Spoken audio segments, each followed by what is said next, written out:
കീചകനെങ്കിൽ കൊന്നത് ഭീമൻ തന്നെ.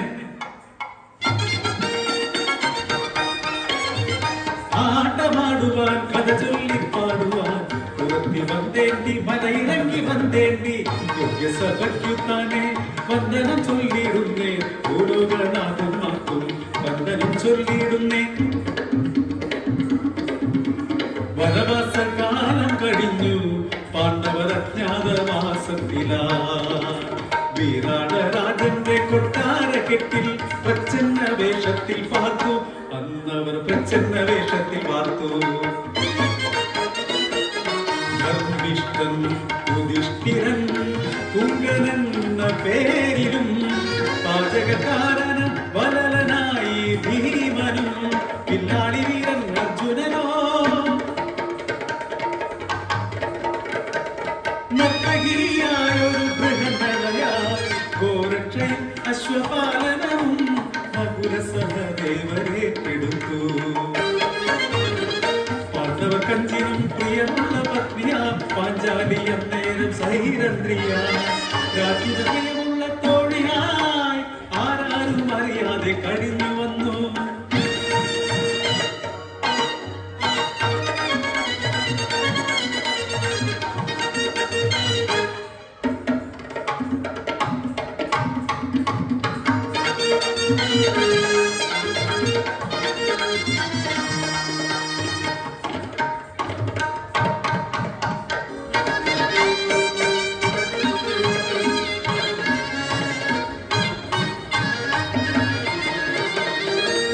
സോദരൻ കീചകൻ പാഞ്ചാലിയെ കണ്ട് മോഹിതനായി ആനന്ദൻ കരുത്തുള്ള ദുഷ്ടനം കീചകൻ ലജ്ജത്തിൽ അവളോടു കാര്യം ചൊല്ലി.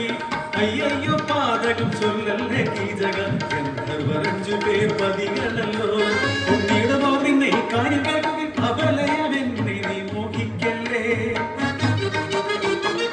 ഉച്ചിച്ചു തള്ളിയ വാക്കുകൾ കീചകൻ പാഞ്ചാലിയെ തേടി വീണ്ടും ചെന്നു. ആരാരും അറിയാതെ ഭീമനോടൊരു നാൾ കീചകശല്യത്തിൻ കഥയവൻ ചൊല്ലി. ക്രുദ്ധനായി ഭീമൻ മുട്ടി ചുരുട്ടി പറയാന പോലെ നിവർന്നു നിന്നു. അജ്ഞാതവാസത്തിലായതു കാരണം പാഞ്ചാലിയോടൊരു പായം ചൊല്ലി. പിന്നെയും കീചകൻ വന്നപ്പോൾ പാഞ്ചാലി മധുരമചിരി തൂകി ചൊല്ലി.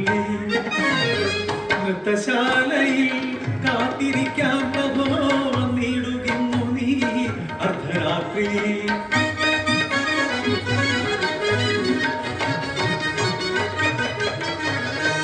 അർദ്ധയാമമായി അടങ്ങിയ കീചകൻ നൃത്തശാലയിൽ വന്നണഞ്ഞു. ചേലയറുന്ന മറച്ച് നാടിച്ചിരിക്കുന്നു പാഞ്ചാലിയെ ചെന്ന് കെട്ടിപ്പുണർന്നു. അയ്യയ്യോ കഷ്ടം, പാഞ്ചാലി അല്ലിത് പർവ്വതതുല്യൻ ഭീമൻ. ഇനിയുള്ള പൂരമോ പൊടിപൂരം. വട്ടം മുറുക്കി വലിച്ചെറിഞ്ഞവനെ മാറിച്ചവിട്ടി നിലത്തടിച്ചു. ഭീമൻ കരിതുള്ളി കീചകൻ വേഗം വിളർത്തുന്ന വിളിച്ചു.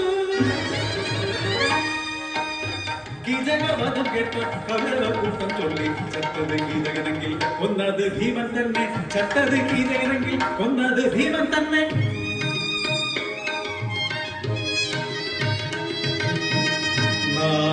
നാരീരത്നമാം പാഞ്ചാലിക്കന്ന് ഗന്ധർവനായി നടിച്ച് രക്ഷകനായി ഭീമൻ നടമാടും നാട്ടിൽ കീചക